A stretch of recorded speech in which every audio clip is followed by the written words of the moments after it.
policy is important to ensure that there are less heavy duty trucks on the road land. There must be functioning which enforce wage regulations for heavy duty vehicles, given the impact of this vehicle on the conditions of the road. Rail is the most efficient form of transport, and the country has an integral rail network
northern side is in danger of losing his contract due to the terrible state of the road.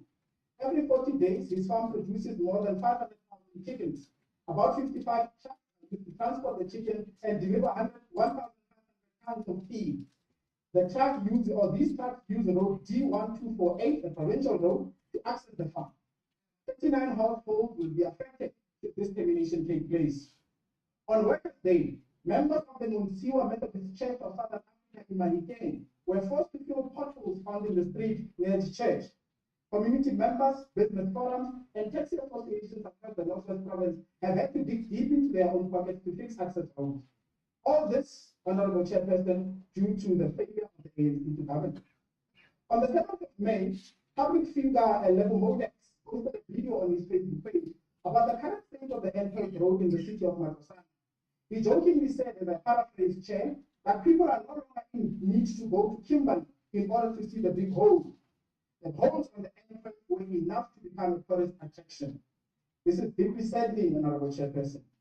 Chair, while I may have singled out the Northwest here today, the reality is that provinces such as the Northern Cape, Free State, and others know exactly what I'm talking about in as far as the conditions of their provincial and municipal road network is concerned. Chairperson, I thank you. Thank you very much, Honorable Member. Honorable Member, you are encouraged and will continue encouraging you to use a black background and a parliamentary background. It will be highly appreciated because you are deemed to be in the House. So it will then give a life in terms of the decorum of the House, as it were. Thank you very much, Honorable Member. Now we shall proceed, Honorable Members, to Honorable McDonald of the ANC. Honorable McDonald, you have 6 minutes left because Honorable Kumalo also left 3 minutes. Over to you, sir. Thank you, Honorable House Chair. This is a critical budget vote for the transport sector. There is much work to be done on the infrastructure of rail, road, and ports. The department has been allocated funds in these programs dealing with rail and roads. It's common cause that South Africa has developed a developed transport system in terms of civil aviation, road. They want transformation in the transport sector. For the ANC, this means that a transport system in the country must be preserved, protected, and developed in all modes of transport. Is a key driver of economic development and growth. The ANC opposes the destruction of the transport infrastructure of the country, especially rail. It seeks growth of the sector, and that is at the heart of the matter. This begs the question of what are challenges in the transport sector which the department needs to attend to in the current financial year and the next financial year. The transport sector is a key catalyst to the efficiency functioning of the economy and must directly contribute to its growth and development. Therefore, the state of the current transport system is not conducive to economic growth and the development. It's not efficient, integrated, and the infrastructure requires much investment due to poor maintenance, restored and fully operational for the transport of goods, freight, and people. Municipal and provincial roads required to be maintained, as this is much cheaper than neglecting maintenance and having to resurface roads regularly. The National Department of Transport must work hand in hand with provinces and provincial government and local government to ensure that road maintenance occurs. The silos which exist between different levels of government in the transport do not facilitate delivery and therefore requires closer coordination. Allocated budgets in different spheres of government must be optimized to achieve delivery. Yes, Honorable Hansinger, service delivery. This is what the ANC government is planning on doing. Furthermore, the different spheres of government and transport sector must be held accountable for the funds which are made available for maintenance and the development of public transport.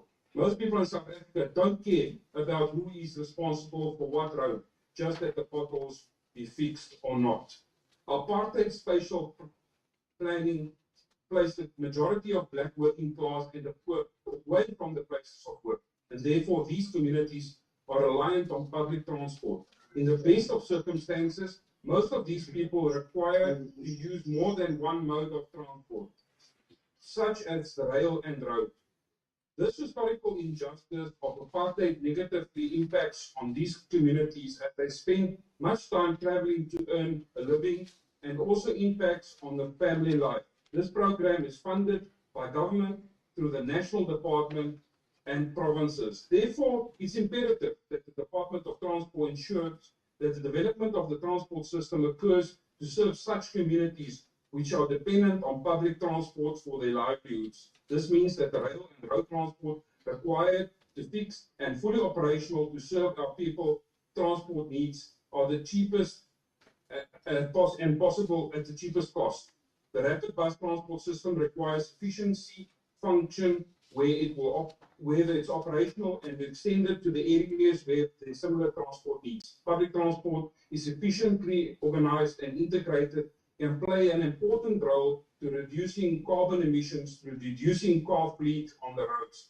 For implementation of the single ticket transport system, this travel for all approaches is critical. This is also the effect of preserving the road infrastructure in the country.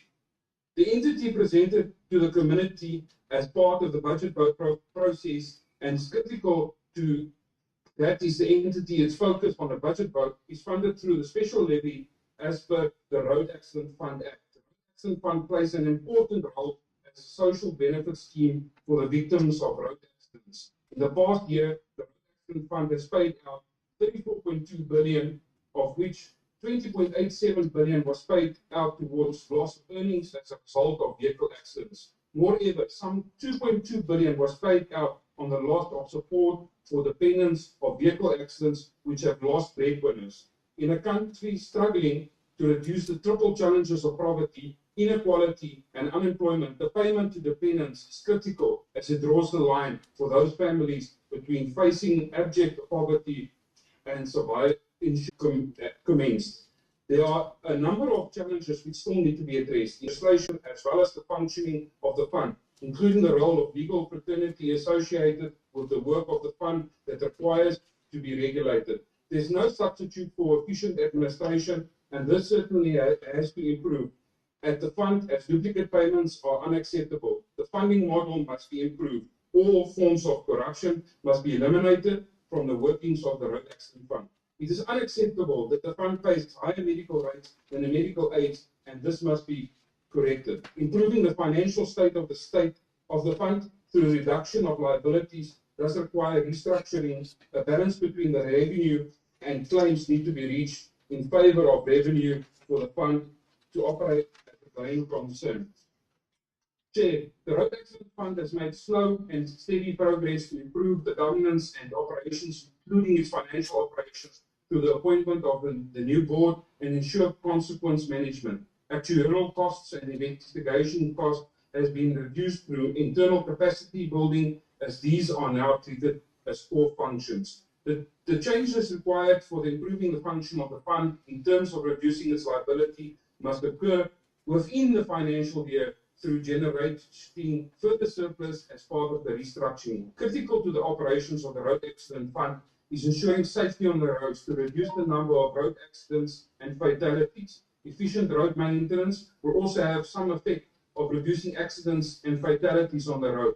Both these positive measures will ensure preservation of life and has the effect of reducing the number of claims, thereby reducing the upward pressure of funding the Road Accident Fund. 1/3 of fatalities on our roads directly linked to the failure in wearing seatbelts. We need to improve basic law enforcement and compliance to the rules of the road. Our civil aviation industry, which is a budgeted program of the department, functions on a world-class standards. Since the outbreak of the COVID-19 pandemic, civil aviation has not fully recovered. Both AXA and the ATNS, as state entities, have traditionally been financially stable state entities. The department needs to pay close attention to the financial health of these entities to ensure that they remain sound in governance and financially stable, as this always been the case since there's no transfers from the budget to these entities. Now is the time to implement expansion programs that will fees to ensure that they remain sound in governance and financially stable, as this always been the case since there's no transfers from the budget to these entities.